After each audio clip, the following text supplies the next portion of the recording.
Who was Cleopatra, and what type of ruler was she?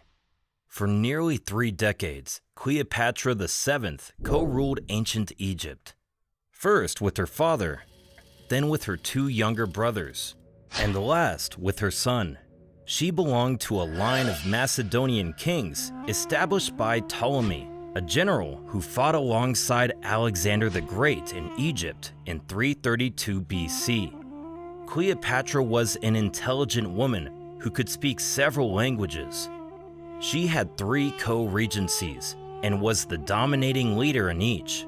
She gained a lasting reputation in history and popular myth due to her relationships and military alliances with the Roman generals Julius Caesar and Mark Antony, as well as her alleged exotic beauty and seduction abilities.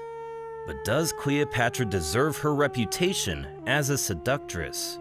Ptolemy's advisors took action against Cleopatra soon after the siblings took the kingdom, forcing her to depart Egypt for Syria in 49 BC to fight her brother's armies in a civil war at Pelusium on Egypt's eastern frontier.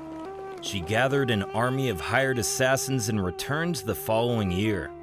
Pompey's opponent, Julius Caesar, was welcomed to Alexandria by Ptolemy XIII after he had permitted the death of Pompey, the Roman general. What gave Rome the right to Egypt? And maybe a weird question, but was Cleopatra even Egyptian? In today's video, you will learn about incest, murder, a drinking club, and suicide. In other words, crazy things you didn't know about Cleopatra. Let's dive right in. It wasn't her beauty. Although Cleopatra was portrayed in Roman propaganda as a promiscuous temptress who used her sexual allure as a political tool, she may have been more well known for her intelligence than her attractiveness. She was educated in mathematics, philosophy, oratory, and astronomy, and could speak up to a dozen languages. Later, Egyptian sources characterized her as a monarch who promoted the ranks of academics and enjoyed their companionship. There is also proof that Cleopatra wasn't as attractive physically as was once thought, although some historians assert that she purposely portrayed herself as masculine as a demonstration of power. Coins featuring her likeness show her with manly features and a wide hooked nose.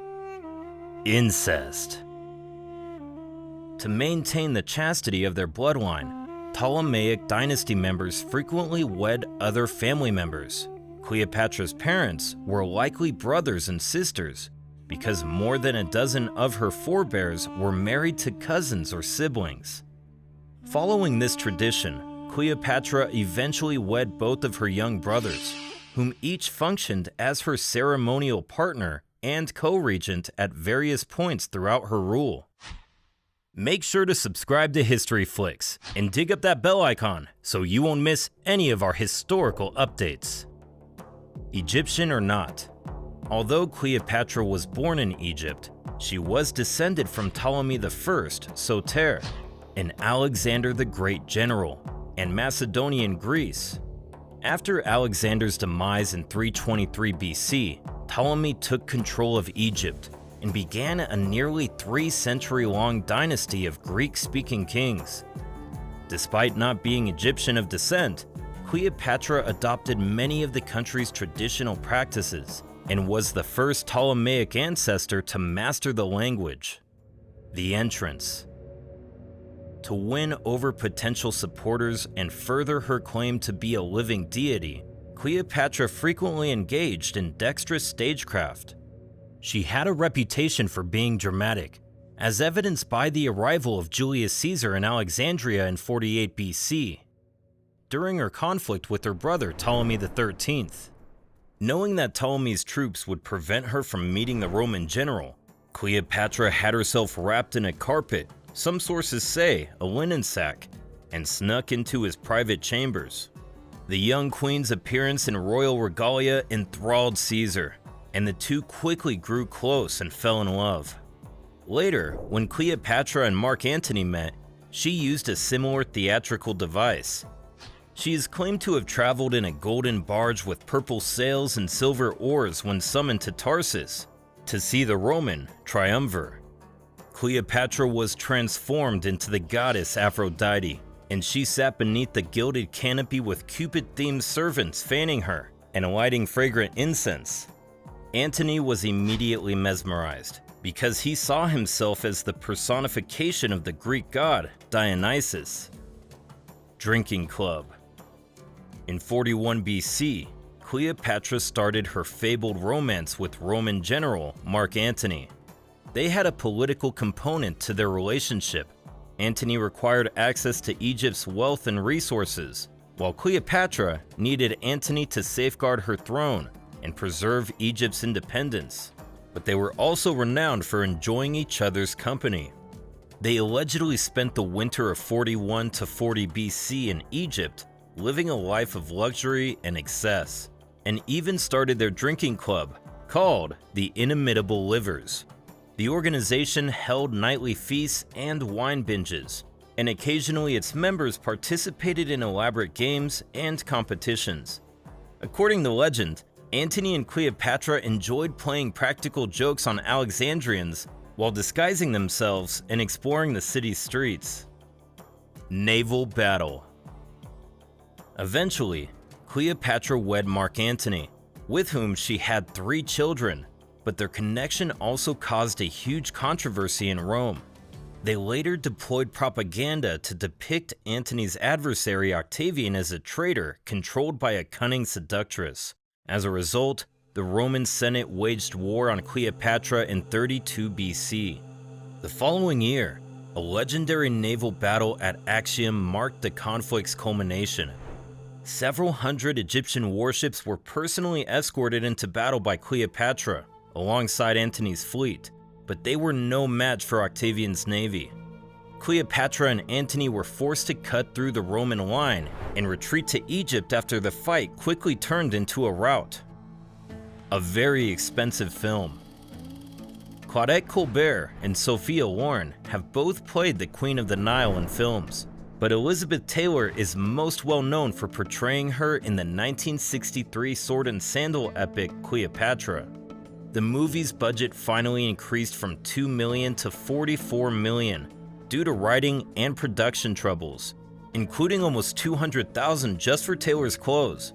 At the time of its release, it was the costliest film ever made, and although earning a fortune at the box office, its studio came dangerously close to going bankrupt. When inflation is taken into consideration, Cleopatra is still among the most expensive films ever made. Seductress. While Cleopatra was certainly a skilled politician and diplomat, it is believed that she used her charm and wit to win favor from men and advance her own political goals, while others argue that she genuinely cared for them and that their relationships were more personal in nature. Caesar became the only ruler of the Roman world following his victory over Pompey in 48 BC at Pharsalos and his death. After being exiled by her brother Ptolemy XIII, Cleopatra VII used every trick in the book to seize back control and restore Egypt's standing in the world. The only opportunity for Caesar to retake power was what the queen saw. She came up with the wonderful idea of seducing Caesar for this purpose. She had to make the most of her strongest points to accomplish this, which included her beauty, skill at seduction, and fortune. She entered the palace covertly and arrived before Caesar. In the end, Caesar became so enamored with the youthful, stunning, and exotic queen that he started to sleep with her. Caesar, who fell in love with Cleopatra while residing in Alexandria, supported the royal couple in their dispute. Ptolemy XIII was ordered by Caesar to disband the army and make amends with his wife's sister. In the end, Caesar pushed Cleopatra to the throne so she could give birth to Caesarion, the son he wanted to lead the empire. Young Ptolemy had the right to request his father's fortune in the future because Caesar regarded him as his son. Fearing this in the future, Augustus, after defeating Antonius and Cleopatra, pronounced a sentence on the son of Caesar. Rome. Beginning in 46 BC, Cleopatra moved to Rome to live with Julius Caesar, and her arrival seems to have created quite a commotion. She even traveled to the city with their love child Caesarion in tow. Caesar didn't conceal the fact that she was his mistress, and many Romans were outraged when he erected a gilded statue of her in the temple of Venus, Genetrix.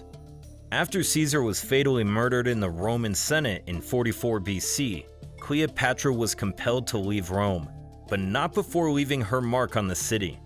According to the historian Joanne Fletcher, so many Roman ladies adopted the Cleopatra appearance that their statuary has often been mistaken for Cleopatra herself. Her unusual hairstyle and pearl jewelry went into high popularity.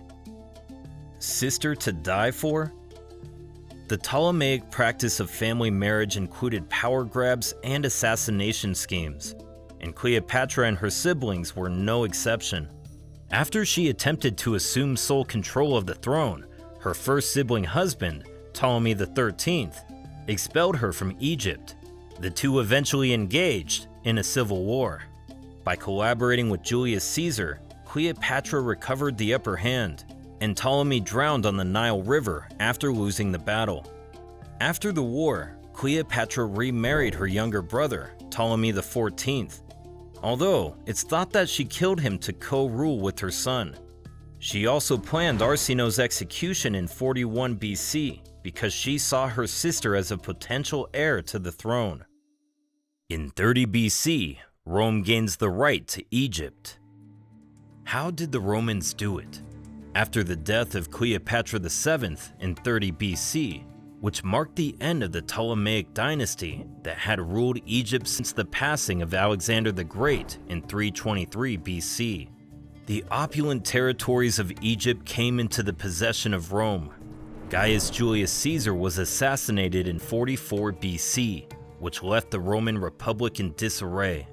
Fearing for her life and the fate of her monarchy, the young queen allied herself with the Roman general Mark Antony, but their crushing defeat at the Battle of Actium in 31 BC brought Gaius Julius Octavian, Caesar's adoptive son and heir presumptive, to the Egyptian coast. In the desperate attempt to avoid the humiliation of capture, Cleopatra chose death. Suicide? How did she die? When Octavian's armies were attacking Alexandria, Antony heard a report that Cleopatra had committed suicide. Just as word got out that the report had been untrue, he fell on his sword and passed away. After burying Antony and greeting the victorious Octavian on August 12, 30 BC, Cleopatra locked herself in her room with two of her female slaves. Although the exact cause of her death is unknown, it's believed that she killed herself at the age of 39 by using the asp, a deadly serpent that is a representation of heavenly royalty. According to her wishes, Cleopatra's remains were buried with Antony's, leaving Octavian, later Emperor Augustus I, to celebrate his conquest of Egypt and his consolidation of power in Rome.